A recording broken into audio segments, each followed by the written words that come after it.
His blood splattered all over the car. It was real blood, and an alligator came and ate the body. That was what he was attempting to do, and it worked great.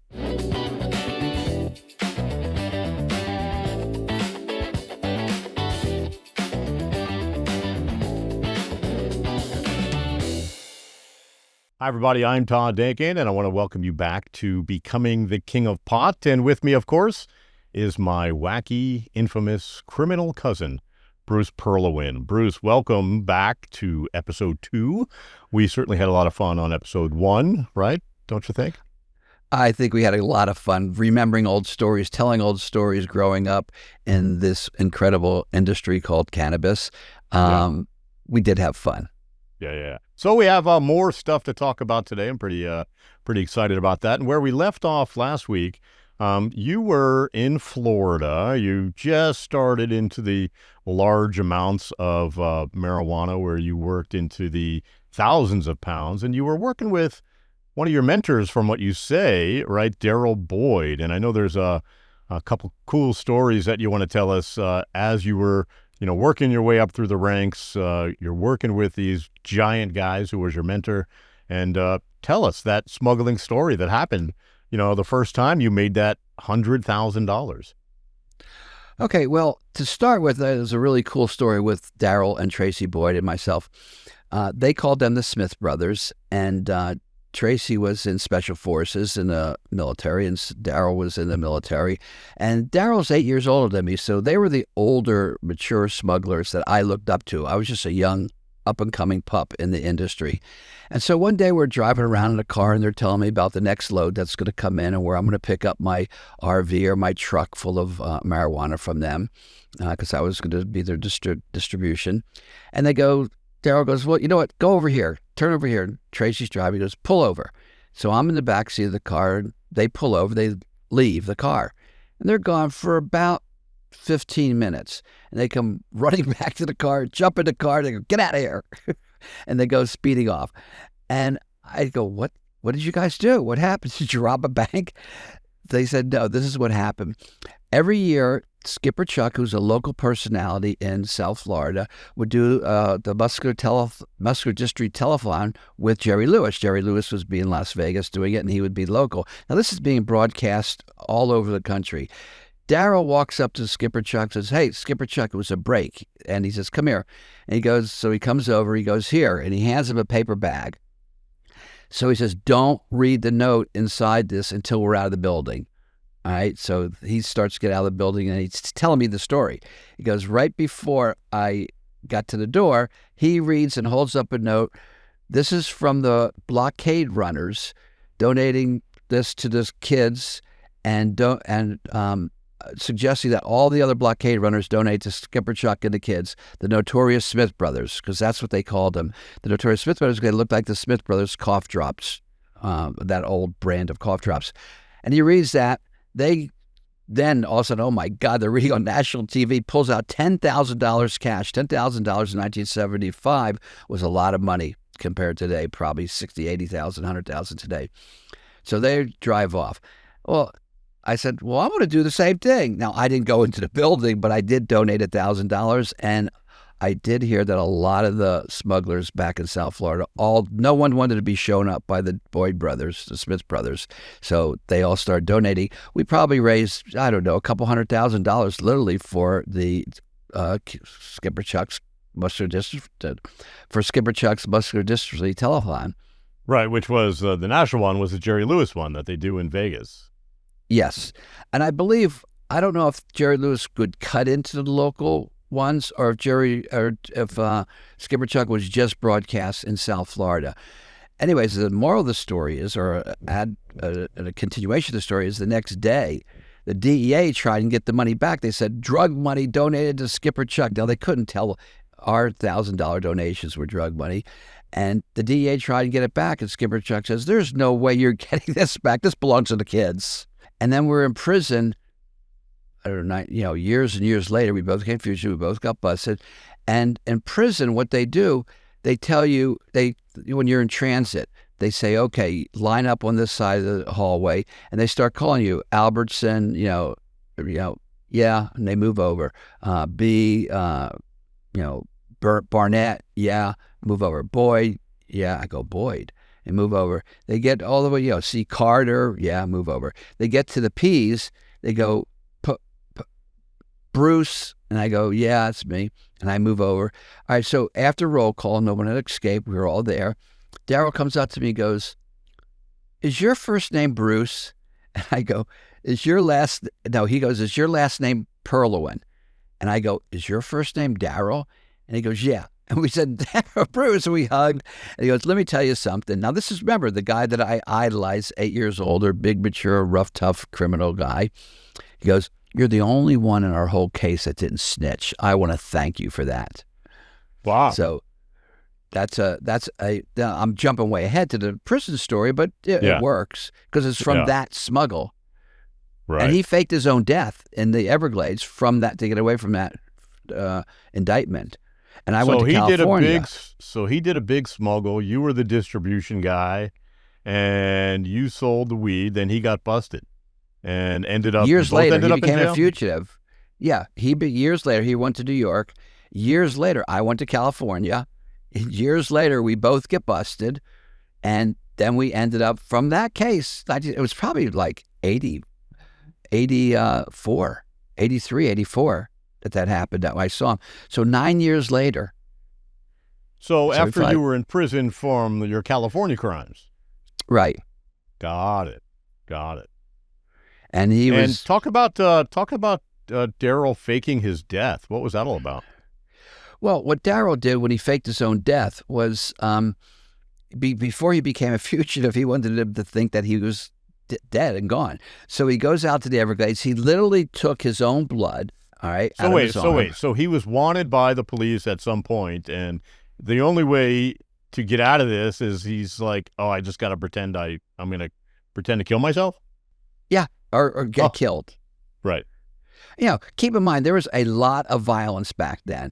People were killing, not my particular organization, although it spilled over into my thing, and I carried guns, and we all carried guns in Florida for the most part. We had them. But there's a lot of people being killed and a lot of violence. You get that many millions of dollars. You get the mafia involved. You get the CIA involved. And everybody's after this millions and millions, hundreds of millions of dollars back then. So he wants to fake his own death so everyone will think he's dead. He goes out to the Everglades after he gets his own blood, so it's the match for his blood, and he drives his car to the edge of out in the Everglades, and he has 3 different guns. So he shoots out the window with one gun, 2 guns, different calibers. He shoots into the car. It looks like it was ambush with one guy with one kind of gun, one guy with another kind of gun. So bullets are going in, bullets are going out. His blood splattered all over the car, his real blood. He then takes his boots and he drags them to the edge of the Everglade water to make it look like someone drugged the body and threw it in the canal or the creek or the Everglades, and an alligator came and ate the body. That was what he was attempting to do. And it worked great. Then he walked away and drove up and flew off to New York. That's awesome. That's an awesome story. And how long did he get away with being dead? Probably years and years and years. Look, he's calling me, and he's calling right now. I don't know if you can see that. I can. That's crazy. We're friends to this day.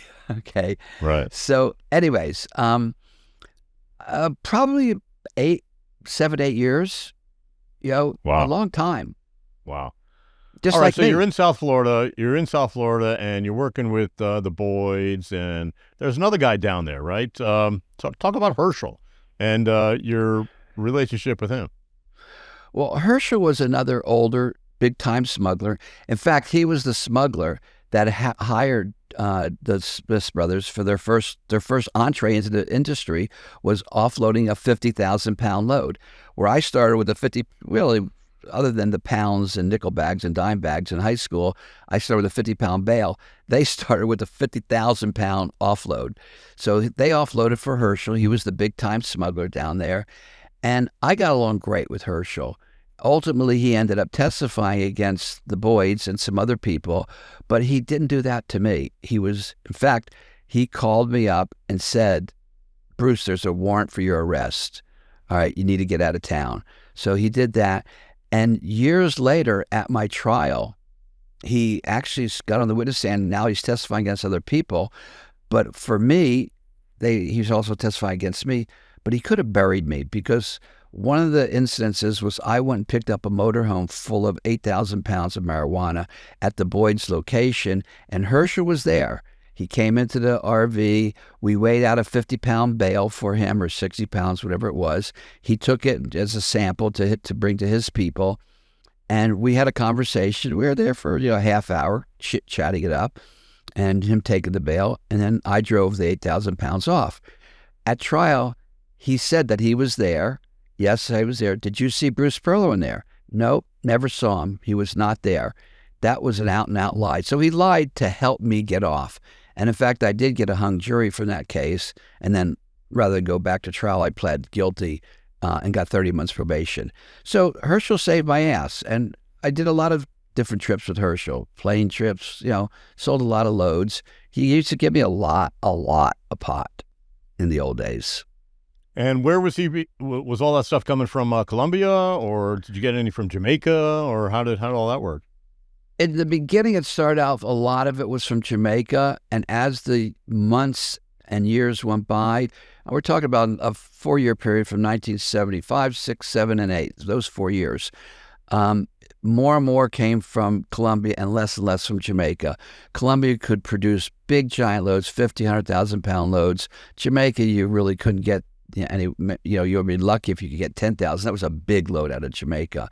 So anyways, Herschel, and he used to do stuff like, the wrappers was a big thing. The burlap wrappers around the bales, they weighed about 3 pounds. We told him it weighed 5 pounds.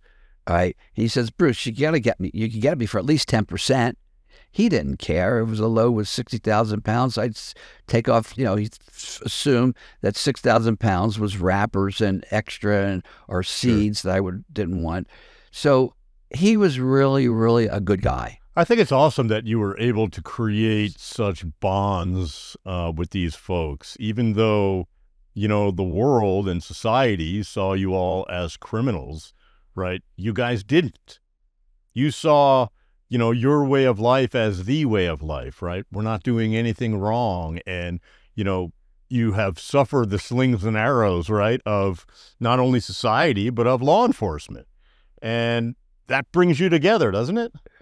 Yeah, that's a very interesting thing. Another Darrell Boyd story is the DEA came to my house, one of my water houses in Fort Lauderdale, and they show me pictures of Darrell and Tracy Boyd. They say, do you know these guys? I says, no, I've never seen them before. Herschel, do you know this guy? I've never seen him before. John Steele, the ex-mayor of Hollandale. No, I've never seen him before. And they go, well, then why did you call Darrell and Tracy and Herschel 10 times in the last week? We have your phone records. I go, I don't know. And so they said, all right. And I go, let me ask you a question. Now, this is the DEA. And it's like out, Indian, cowboys and Indians sort of. I go, what do you think about these guys that you're claiming are smugglers, smuggle marijuana? He goes, well, you know what? You're all nice guys. He goes, you'd have to be nice guys, otherwise nobody would do business with you. Now, that was before the cocaine cowboys came in. So even though we knew we were breaking the law, we saw ourselves as pirates, modern-day pirates, outlaws, but we didn't see ourselves as criminals. A criminal's a guy that murders people and shoots people and robs banks and hurts people. We weren't hurting anybody. And we, in fact, saw the DEA and then later the FBI when they started coming in, and the Coast Guard, we saw them as the bad guys. We called them the bad guys. They called us the bad guys. We were the good guys. And the good guys spreading love and joy and peace, right, with marijuana? And raising the consciousness of the planet. Marijuana does that. We didn't even know about the medical benefits of marijuana back then. But now we do. That's true. And somehow along the way, didn't you feel like this was just always going to be legal sometime? Oh, absolutely. If you watch a CNBC documentary on me, in there they asked me, they didn't ask me a question. I just said, I wanted to be a big marijuana smuggler, and I wanted to bring in as much pot as I could. I'm now referencing the California operation. They never asked me why. The reason why I wanted to bring in as much pot as I could, because I knew in 3 or 4 years it was going to be legal and my window of opportunity would close. I never dreamt in my wildest imagination in 1980 that it would take this long, 45 years later. And we're on the verge of, I think this administration will finally legalize it. It'll be legalized around the world, one country at a time. But no, I never thought it would take this long. But yes, I did know that marijuana would be legalized. So you looked at it really as like just a new business or as an entrepreneur and saying, I'm going to go take advantage and create some distribution routes of this product that eventually over time. So you were kind of an entrepreneur ahead of your time. In the marijuana industry, I was definitely on the cutting edge. And that's sort of a entrepreneurial technique that I like. Imagine being on the forefront of the designer G movement or on the forefront of the designer sneaker movement, right? You want to position yourself you don't want to get into post-war baby boom, 78 million people. They're no longer babies, but when they were babies, being in the diaper business would have been good. Being in the diaper business today, it's not going to make you a lot of money. So you position yourself in the forefront of an industry. In my case, it was marijuana. And because so many things, it was very risky. I used to say, if the rewards are great, if the risk is great, the rewards are great. If the risk is small, the rewards are small. So I was willing to be a risk taker in the marijuana industry, but to a certain extent, like you risk take. I moved to California. There was very low risk there. Nobody was patrolling and bringing loads in under the Golden Gate Bridge, so there's no heat out there. There's no cocaine cowboys in San Francisco at the time. The risk was all in Florida, and as the risk became great, I moved to where the risk was low. So even though I'm a risk taker, I modified that risk with some sense. Right. So you're in Florida. Let's talk about, as you're getting bigger, better, stronger, faster, growing your organization, and what gets you to that point? What's happening in your head? How are you organizing and building this incredible business? And then what forces you to move to California? Okay, well, back there in those 4 years, it was an amazing amount of marijuana. And I'm telling you, millions and millions, and that is not an exaggeration, of pounds of marijuana was flooded into South Florida. Every friggin' boat practically was offloading or bringing a load in directly to the dock or offloading a freighter. And planes are coming in, DC-6s, from small planes to, DC-3s, DC-4s, DC-6s, every day, constantly. If you didn't make $100,000 a week, you were doing something wrong. So now you're rocking and rolling. Wait, $100,000 a week? Oh, yeah. That was, yeah. Well, think about it. The Cat Island load was $50,000. You make $10 a pound, and $10 times 50,000 is what? $500,000. Takes 2 weeks to sell it. So anyways, so you're rocking and rolling, moving 1,000,000 miles a minute. I remember between me and my main worker, George, who we call the Duke of Dope, he passed away a couple years ago. We worked 22 hours a day, delivering pot, offloading pot. We only were both sleeping 2 hours a day. I would wake up early and go to bed early. He would wake up late and go to bed late. So 22 hours we were selling pot, moving pot, bringing in loads, offloading loads, distributing, picking up money, delivering money to the Colombians, or not the Colombians at the time, to the smugglers. But you asked me a question earlier, did I work side by side with Herschel Williams? At a certain point, I said to the marijuana smugglers like Herschel and John Steele and Darryl, I don't want to just be a salesman for you. I want to be partners. I'm the guy that's selling all the pot. I had a massive, huge network. I always had to, even to this day. How did that go? How were you received? Going Fine. to the big boss saying, I want to be a boss. No problem. Herschel took me down to Colombia with them, introduced me to his contact down there. I remember he was a fireman. Well, I want to hear that story. The first time you're, going to Colombia with Herschel. Yeah, so we fly down there. It was either the Santa Marta or Barranquilla. We went to both cities. I forget which one you went to first. And that's on the north coast of Colombia, closest to Florida. And we check into a hotel, and the first thing he does, he looks out the windows, for an escape route in case of a fire. I never thought about that. All these things you learn, little things from your mentors, him being one of them. And but I never thought about it being in a hotel. If there's a fire, how are you going to get out the window? How are you going to go down the drain pipe? Or is there a ladder near there? So he always checked that out first. And what happened, very interesting, the Colombians would guard you. And they're not guarding you because they're worried about you're going to rip them off or you're carrying a lot of money. They're guarding you from the other Colombians approaching you and stealing the American connection, because we didn't quite realize that we were worth our weight in gold to these guys. Wow. And they were worth their weight in gold to us. Because you were bringing it to the United States. Yeah, and selling it and bringing them back the money. Right. Yeah. So that's awesome. So yeah, he introduced me to a bunch of hotel, and what's happening? Well, he introduced me to, I forget who, a couple of his Colombian buddies. And he said, this guy's okay. You know, you can work with them. We're partners. And then I started dealing directly with them. And then next time I met him was in America. They came to America. Now I was good. You know, they knew who I was. I wasn't the heat. I wasn't a ripoff. I was, I was part of the inner group now. And I could order freighters, I could order or do offloads, and they knew that they could come to me with loads, or they could come with me to offload a load, or they could come to me to supply my planes and or my boats. So Herschel vouched for you, and that sort of kicked you off into your journey to become the king, huh? Yeah, and what you did in those days, when you gave a connection to another guy, like Herschel gave me the Colombian connections, I would pay him $10 a pound, those standard numbers, $10 a pound until he reached 100,000. So he introduces me, washes his hands, because we weren't partners when I brought the loads in.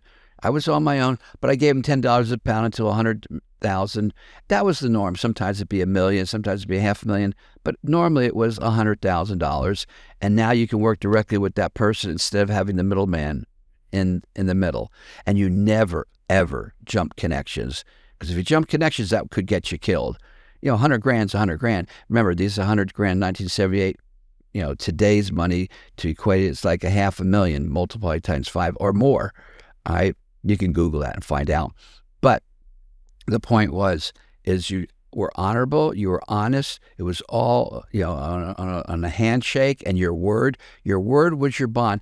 Everything you get, the words gets out. You live and die on your reputation. And people died because they ripped people off and stole and got themselves killed. I never did that, so I never got killed. Well, that makes sense. Yeah, so you were a trusted soldier who became, a colonel. Yeah. And then I became the boss of my own organization. In Florida, I probably had 30 to 50 people working for me, selling my pot, maybe as much as 100. I was as a networker, very prolific, because I had me, my brother, who's 18 years younger, my other brother, who's 18 years younger than that. And so I had multiple generations of networks. In high school, Todd, you network with the people in your 12th grade with your buddies. 11th grade, they're little kids. You don't pay attention to them even. Sure. But because I had so many brothers, I was friends with a wider spectrum of age group. And in South Florida, everyone was friggin' selling or dealing pot. It was just, if you're an entrepreneur, that's what you did for a living. Daryl was a boss, and Herschel was a boss, and then you became a boss, right? So you're all like top tier bosses. Is that what's happening? I wasn't quite top tier in Florida as big as them. My loads weren't. Well, yeah, actually, I take that back. I was. I progressed up to 50,000 pound loads, 20,000 pound loads, 50,000 pound loads. So we're all, they would come to me to sell their loads. Sometimes I'd go to them. And Daryl was the same thing. He had Tracy. He had more brothers than I did. So he was multi-generational in terms of his network. He didn't do much of the selling. His younger brothers did. He was more the smuggler.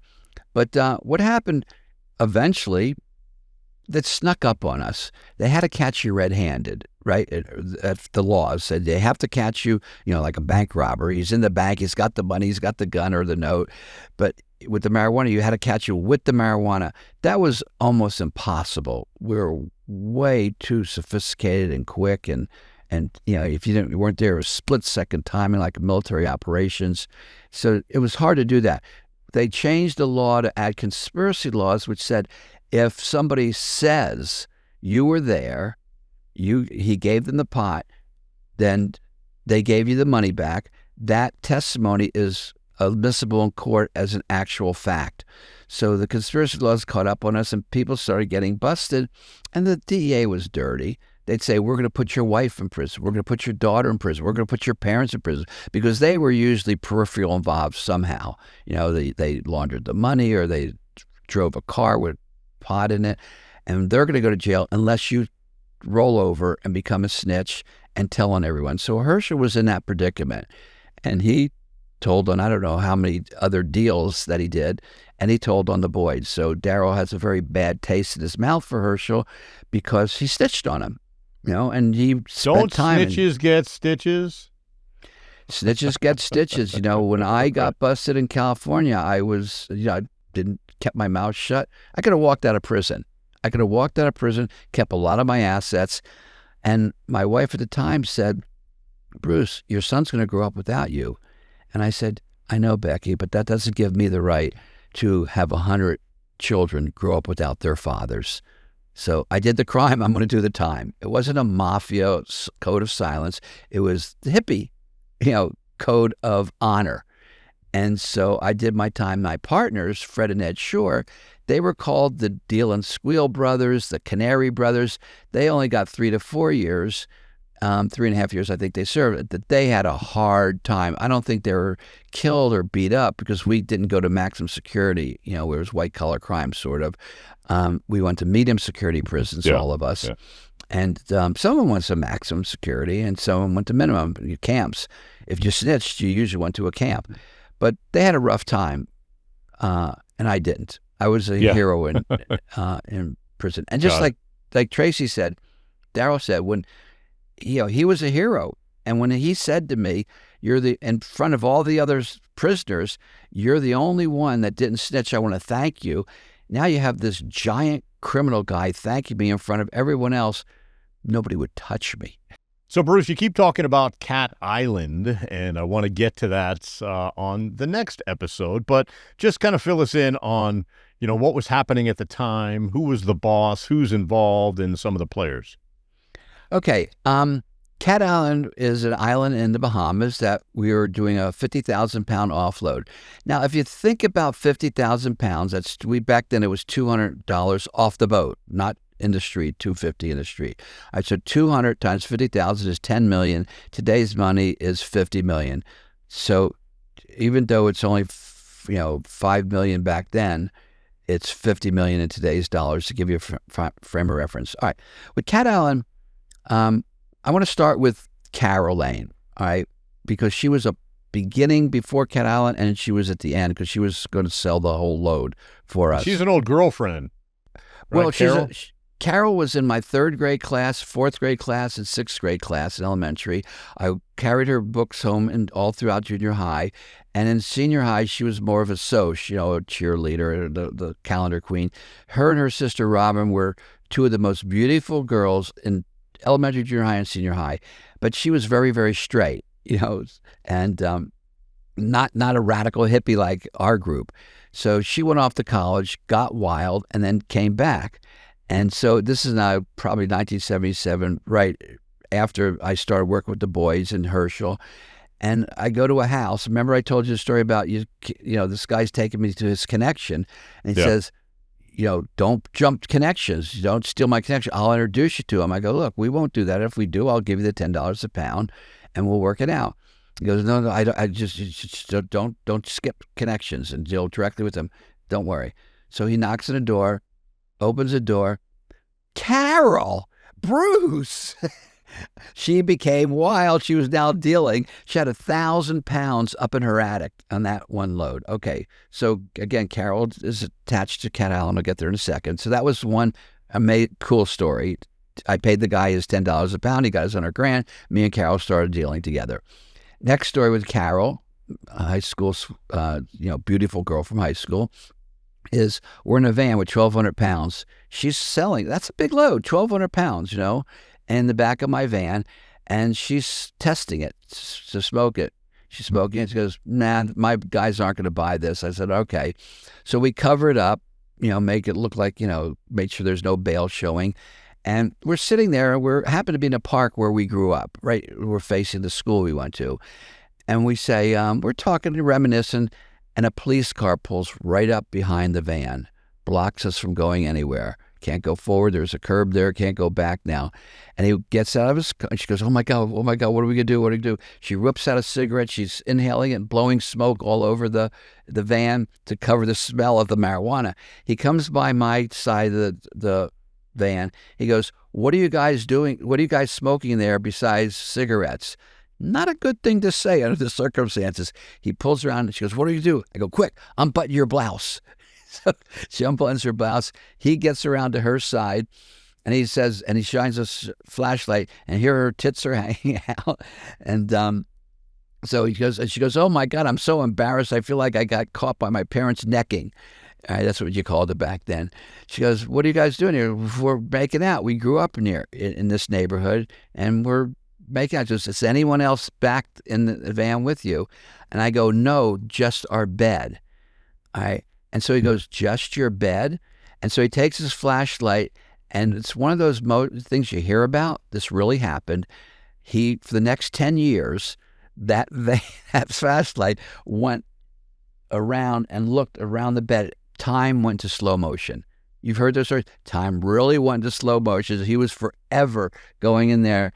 And then thinking, God, I hope he doesn't see a bail. I hope he doesn't see any buds or any seeds that spilled out. I think I covered it pretty good. And thank God I did that. And so he says, okay, let me see your ID. And she gives him her ID. She goes, this is right down the street. She goes, yeah, we told you. We grew up here. It was like we were 3 blocks from the house that she grew up in, and therefore was on her driver's license. So now he asked for my ID. There was no warrants for my arrest. He goes, okay, get out of here. That would have ended our career. We would have gone to jail for 5 years with that much weight. So that was another close call. The last close call with Carol, which again relates to Cat Island down the road, is she calls me up. We're both living in Fort Lauderdale. She goes, Bruce, these guys are threatening me. She had sold like 1,000 pounds to some of her guys from up north in New York, and they wanted to return. 3 days later, they go, after taking it to New York, they go, this is not good. There's too many seeds. It's not good quality. We want to bring it back, get our money back. You can't do that. She paid the smugglers, day after she got the money. She goes, no. And so they're threatening There's a no her. return policy is what you're saying. Oh, yeah. I mean, yeah. Like in the van, she didn't take it. Now she did take a load, not from me, from somebody else. Yeah.